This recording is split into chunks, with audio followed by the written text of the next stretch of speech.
Gold trusted gold buyers తాకట్టులో ఉన్న బంగారాన్ని విడిపించి ఈ రోజు ఉన్న మార్కెట్ ధరకే కొనబడును. మరిన్ని వివరాలకు సంప్రదించండి 7710777720. మనమేమో వైఎస్ఆర్ కాంగ్రెస్ పార్టీ అధికారంలోకి వచ్చిన 3 నెలల్లోనే దాదాపు విలేజ్ సెక్రటేరియట్లు ఏర్పాటు చేసి ఆ విలేజ్ సెక్రటేరియట్లో పర్మనెంట్ ఉద్యోగస్తులందరినీ కూడా తీసుకోవాలని చెప్పి 26 లక్షల మంది ఏకకాలంలో ఎగ్జామ్స్ రాశారు. భారతదేశంలో ఎక్కడ జరగలేదు, మన రాష్ట్రంలోనే జరిగింది. మరి 26 లక్షల మంది ఎగ్జామ్స్ రాస్తే ఆ పరీక్షల్లో ఎక్కడైనా చిన్న పొరపాటు దొర్లిందా అని అడుగుతా ఉన్నాను. పొరపాటు దొరలలేదు. మొత్తం అందరూ కూడా ముక్కును వేలేసుకొని ఇంత బాగా ఎగ్జామ్స్ చేశారా అని చెప్పి పచ్చ మీడియా కూడా ఆలోచన చేసింది. మరి ఈరోజు నువ్వేమో వారం లోపలే 10వ తరగతి పత్రాలు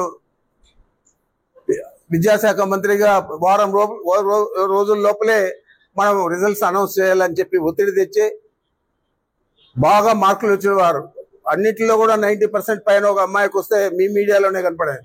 ఆ అమ్మాయికి 20 మార్కులు ఫిజిక్స్లో వచ్చాయి.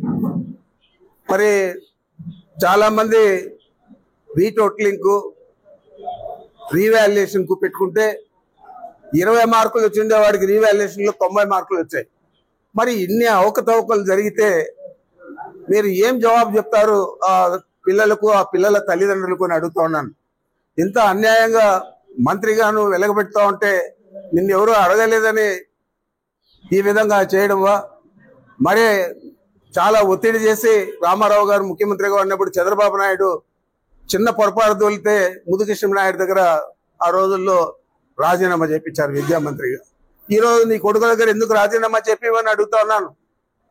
తప్పనిసరిగా ఇది పిల్లలకు సంబంధించింది. చాలా మంది పిల్లలందరూ కూడా అన్యాయం అయిపోయారు. డిప్యూటీ సీఎంకు ఒక హెలికాప్టర్, ఒక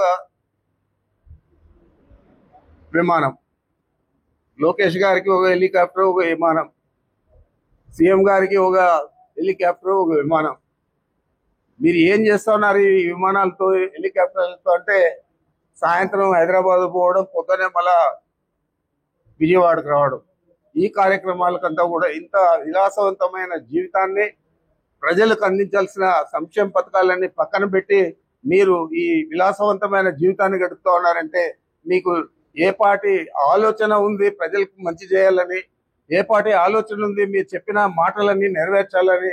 ఏది కూడా లేకుండా ఈ విధంగా రాష్ట్ర ప్రజలందరినీ కూడా మోసం చేసి ఏదైతే రామారావు గారిని ఆ రోజుల్లో వెన్నుపోటు పొడిచి ముఖ్యమంత్రి అయ్యాడో, ఈ రోజు ఈ రాష్ట్ర ప్రజలందరినీ కూడా వెన్నుపోటు పొడిచి ఈ 1 సంవత్సరం కాలం ముఖ్యమంత్రిగా కాలం గడిపేదే కాకుండా రాబోయే రోజుల్లో కూడా ఏ హామీలు కూడా నెరవేర్చరా అనేది మనం ఒకసారి ఈ 1 సంవత్సరం రోజుల పరిపాలన చూస్తే తప్పకుండా నెరవేర్చరనే భావన మనందరికీ కూడా కలుగుతా ఉందని కూడా మీకు మనవి చేస్తా ఉన్నాను.